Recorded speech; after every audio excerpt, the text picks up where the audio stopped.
نحمدہ ونصلی علی رسولہ الکریم اما بعد۔ میرے دوستو، اللہ تبارک و تعالیٰ اپنے بندے کو تکلیف کیوں دیتے ہیں؟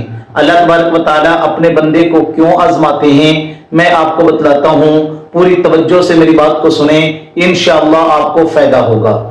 رسول اللہ صلی اللہ علیہ وسلم کے ایک صحابی ہیں، حضرت کعب بن مالک رضی اللہ تعالی عنہ۔ یہ وہ صحابی رسول ہیں کہ اللہ کے نبی علیہ السلام ایک سفر پہ جا رہے تھے اور یہ سفر سے پیچھے رہ گئے۔ اللہ کے نبی علیہ السلام چلے گئے۔ جب اللہ کے نبی صلی اللہ علیہ وسلم سفر سے واپس آئے تو اللہ کے نبی علیہ السلام نے ان سے وجہ پوچھی تو انہوں نے بیان کر دی۔ اللہ کے نبی علیہ السلام ناراض ہو گئے۔ امام الانبیاء صلی اللہ علیہ وسلم نے صحابہ کرام کو بھی ان سے بات کرنے سے منع فرما دیا۔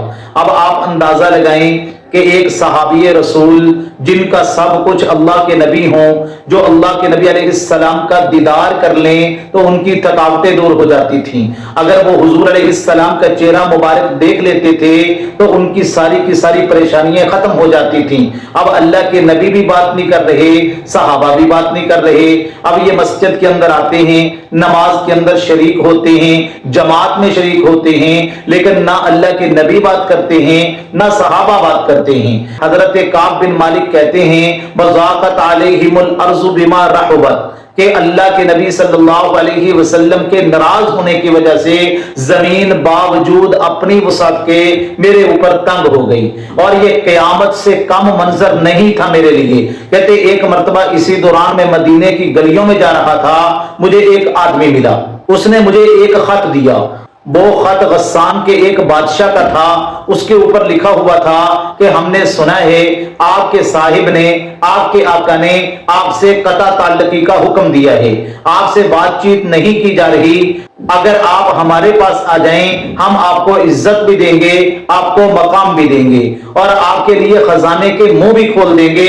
حضرت کعب بن مالک رضی اللہ تعالیٰ عنہ کہتے ہیں جب میں نے یہ خط پڑھا تو میں اتنا رویا کہ یا اللہ اب میری حالت یہ ہو گئی ہے کہ کافر مجھے ایمان سے پھرنے کی دعوت دے رہے ہیں، اللہ مجھے معاف فرما دے۔ کہتے ہیں کہ میں نے رونا شروع کر دیا، اللہ تبارک و تعالیٰ سے معافی مانگنی شروع کر دی۔ میرے دوستو، یہ ہے استقامت۔ یہ جو حالات ہیں ان کا یقین یہ ہے یہ اللہ کی طرف سے آئے ہیں اور اللہ ہی ان کو دور کریں گے۔ کوئی گلہ نہیں کر رہے، کوئی شکوہ نہیں کر رہے، کوئی اللہ تبارک و تعالیٰ کے سامنے بے صبری والے کلمات نہیں کہہ رہے، بلکہ اللہ سے معافی مانگ رہے ہیں۔ اور اللہ تو خود کہتے ہیں وَاسْتَغْفِرِ اللَّهِ إِنَّ اللَّهَ غَفُورٌ رَحِيمٌ، میرے بندو تم مجھ سے معافی مانگو، ندامت کے ساتھ، انکساری کے ساتھ، عاجزی کے ساتھ توبہ کرو، تمہارا رب تو بڑا ہی غفور الرحیم ہے، وہ تمہارے سارے گناہوں کو معاف کر دے گا۔ کہتے ہیں 40-50 دن ایسے گزرے کہ 50 دنوں کے بعد اللہ تبارک و تعالیٰ نے میری توبہ کو قبول کر لیا، اور اللہ تبارک و تعالیٰ نے قرآن مجید کی آیات مبارکہ نازل فرمائی، اور اللہ کے نبی علیہ السلام نے مجھے بلا کر خوشخبری سنائی۔ میرے دوستو، اب دیکھیں حضرت کعب بن مالک رضی اللہ تعالی عنہ کے اوپر یہ جو حالات آئی ہیں، یہ جو مشکلات آئی ہیں، یہ جو آزمائش آئی ہے، یہ جو امتحان آیا ہے، کتنا بڑا امتحان ہوگا آپ اندازہ لگائیں، لیکن اس کے باوجود صبر کا دامن نہیں چھوڑا، اور اس کا نتیجہ کیا ملا؟ اللہ تبارک و تعالیٰ نے ان کی توبہ کو قبول بھی فرمایا اور ان کے واقعے کو قرآن میں بیان بھی فرمایا۔